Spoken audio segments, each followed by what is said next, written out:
Title: A Love That Creates Worlds. Spring was coming into bloom on planet Yalmeza. Grasses resembling earth grasses, and flowers on the trees and bushes were scenting the air.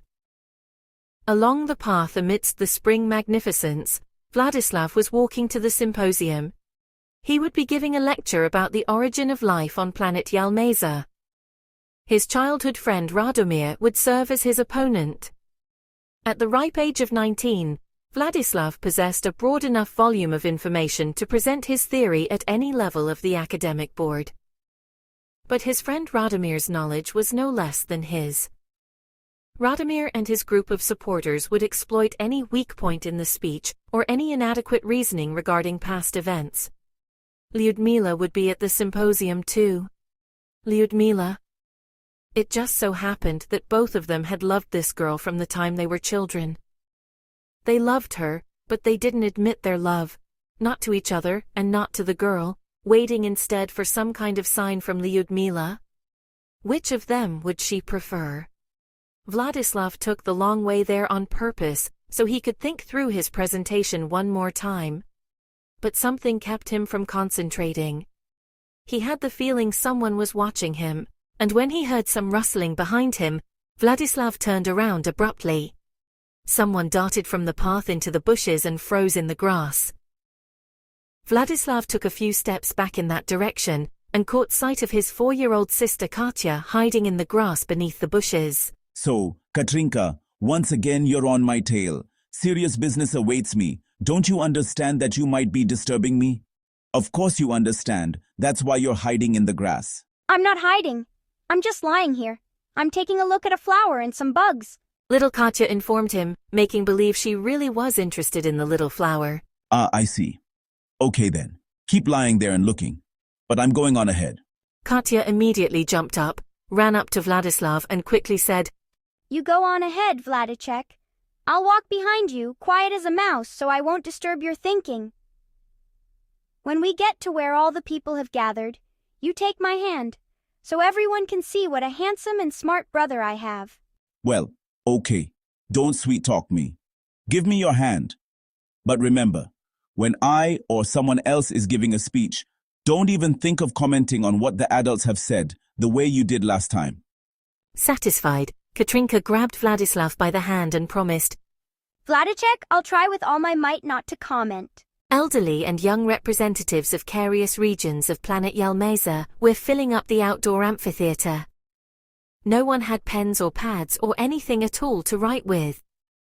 Their natural memory made it possible for them to remember all that was said, down to the tiniest details. Nor did Vladislav, who had stepped out before the audience, have any props. With the power of his mind he could construct holograms in space that would show any pictures of the past, and produce everyday items and even feelings. A bit nervous, Vladislav began his lecture. The planet on which we live is called Yalmeza. Its age is more than 90 trillion years, but life appeared on it only 300 years ago. We are obliged for the appearance of life to our ancestors, 2 residents of planet Earth. Or to be more precise, the appearance of life on planet Yalmeza occurred under the influence of the energy of love and the dream of 2 inhabitants of planet Earth. For this reason, I will present historical information about the life of the Earthlings. The initial period of life for the people of Earth might well have been the same as ours. They knew and sensed both their planet and the life's purpose of the universe well. The Earthlings ascertained the life's purpose of all living organisms of their planet and made skillful use of them. But one day a catastrophe occurred. A virus invaded the consciousness of one of the Earth's inhabitants, a virus that began to spread aggressively among the planet's other inhabitants. Our scientists have named this virus using the word death. The outer signs of this virus, as historical data attests, consist of the following symptoms. People attacked by it begin to destroy the living, perfect diversity of the planet, constructing in its place a primitive, artificial world. Earthlings themselves called this period of life the technocratic period. People attacked by the death virus began changing from rational beings into irrational beings. They flocked together in large numbers on small plots of land and built dwellings for themselves that looked like stone crypts stacked one atop the other. Imagine a stone mountain with a multitude of hollows bored into it. These are roughly the kind of stone mountains that people built with their own two hands and called houses. They called these hollow crypts, and the artificial mountains apartments. They called a large cluster of these artificial stone monuments with the crypts adjoining each other cities. In these so-called cities, there was air that wasn't fit to breathe, and water not fit to drink, and stale food. Separate organs of the human being would begin to rot and decay while the organism was still alive. Of course, it's difficult to imagine a moving human body inside which the organs are rotting and decaying, but that's the way it was. Historical sources attest to the fact that people of the technocratic age even had a science called medicine. They considered the greatest achievement of the science the ability to replace internal organs. People didn't understand that the very existence of such a science indicated the inadequacy of their consciousness. But it wasn't just people's flesh that was decaying. Their consciousness was swiftly degrading, and their intellect. Their thought slowed down, and they even began losing the ability to count and invented the calculator. They lost their ability to construct holograms in space and invented the television. That's a kind of primitive device that shows something resembling a hologram. Once they've lost the ability to move through space, they began constructing artificial apparatuses and called them automobiles, airplanes, and rockets. From time to time, various groups of people would attack others and kill each other. But the most unbelievable thing is that the death virus made people believe that they were not eternal, but only temporary in their perceived space. More and more, the acts of people in the technocratic period turned planet Earth into a foul-smelling spot in the universe, reeking fumes. But the universal intelligence didn't destroy this noxious spot, but instead kept waiting for something. Interrupting Vladislav's lecture, a voice rang out from within the group of opponents headed by Vladislav's friend Radomir. Stop for a minute, please. There's no point in continuing your speech. Something like that could not have happened on Earth. All right, I'll stop my lecture if you really can prove the plausibility of what I've said. A young man rose from among the group of opponents and announced the following. We have authoritative evidence that religion existed within the community of Earthlings. The religious tracts told of how the Earth and everything growing on it was created by the universal intelligence. They called it God. They would worship him and perform a great number of rites in his name. I hope, esteemed lecturer, that you won't deny that fact. No, I won't. Then tell me, how can one perform rites in honor of one's God and simultaneously destroy his creations? It's impossible to do both at the same time. Consequently, thickly settled cities could have existed on Earth. People could not have polluted the water created by the God they revered. And besides, the universal intelligence could not have allowed that kind of bacchanal. Otherwise, we can't even call it intelligence. Quite the opposite. We'd have to call into question the intelligence of what has been created by it, of man first of all. What do you have to say to that, esteemed lecturer? I'll say that the existence of intelligence, especially universal intelligence, is the union of two great sources, intelligence and anti-intelligence. The anti-intelligence period of life for the people of planet Earth was necessary. And if you'll permit me, in my subsequent remarks, I'll prove that two great sources exist in man. All right, continue. The young man assented and then took his seat. The universal world is a union of opposites, and man also reflects this union of opposites in himself. Within the unbelievable chaos that befell their people of Earth, there suddenly arose people who were able to understand. These people changed their relationship to earthly creations, not in words and not with the help of religious treaties. They began changing their way of life. They themselves didn't yet fully comprehend the scale of their creation, and they called their actions simply building a family homestead. They didn't yet know that by touching the earth with a new awareness, they were beginning to revive the planets of the universe, that death would not exist for them, that their descendants would call the children they bore gods. They were simply building their family homesteads on the planet Earth. The universal intelligence followed their actions with bated breath and wonder. And there came a time when all the people of the earth began to live on their beautiful homesteads, and there came a day when... Look, I'll show you a hologram. You'll see two people in it. In the space in front of the audience arose an Earth landscape. Two elderly people, a man and a woman, were walking hand in hand along a path that led from their homestead to the forest. They were clearly more than 100 years old. Evening was falling and stars, as yet barely visible, were appearing in the sky. The people walked up to a cedar tree, and the elderly woman leaned her back against it. I'm a grandmother and a great-grandmother, and you still keep asking me to walk beneath the starry sky, just like when we were young. But don't you want to do that too? Of course I do, my love. He took hold of her shoulders, embraced her impulsively, and kissed her on the lips. Then, pulling the shoulder strap of her dress to the side, he revealed her shoulder. In the moonlight, 3 moles, all in a row, were clearly visible on the woman's left shoulder. The man kissed each one of them. You're just the same as you were, my love, and I don't want to part from you. And we won't part. We'll die and be born anew. We can't be reborn. Look, there's less and less open land on Earth all the time. There are gardens and homesteads all around, and there may not be enough room for our grandchildren. Most likely the Creator miscalculated somehow when he was creating our Earth. I don't think so. There's some way out. We just don't know what it is yet, but I'm certain that our love cannot be severed. You and I will die so that we can be born anew. But where? Look, my love, on that star. May our thought create life that resembles life here on Earth, on a new planet. Think about it. Why did it occur to him to create so many planets? It wasn't for no reason. Our thought is material, and it will create for us life on a lifeless planet. We will materialize again and again. Our love. Thank you for the beautiful dream, my love. With you, I will help you give birth to life on the new planet. My love, what shall we call the planet of our new life? Yalmeza, let that be called that. Yalmeza, wait for us, and while you're waiting, burst into bloom with gardens, cover yourself with grasses, just as I wish. The man pronounced, confidently and passionately. And as I too wish. The hologram disappeared. Vladislav bowed to the audience and stepped off to the side, conceding his spot to his friend and opponent Radomir. Radomir took Vladislav's spot, cast a glance over the audience and began to speak. I must oppose my friend. And I'll say straight away, there is much in his theory that's unproven and even contradictory.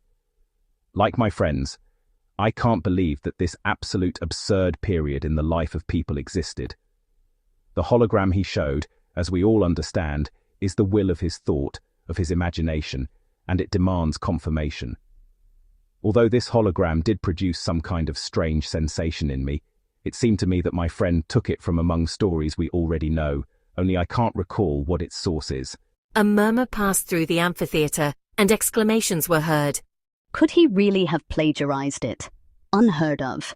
But perhaps the lecturer didn't know. Plagiarism. I definitely had the feeling it was something I'd seen before. Vladislav lowered his head and stood off to the side.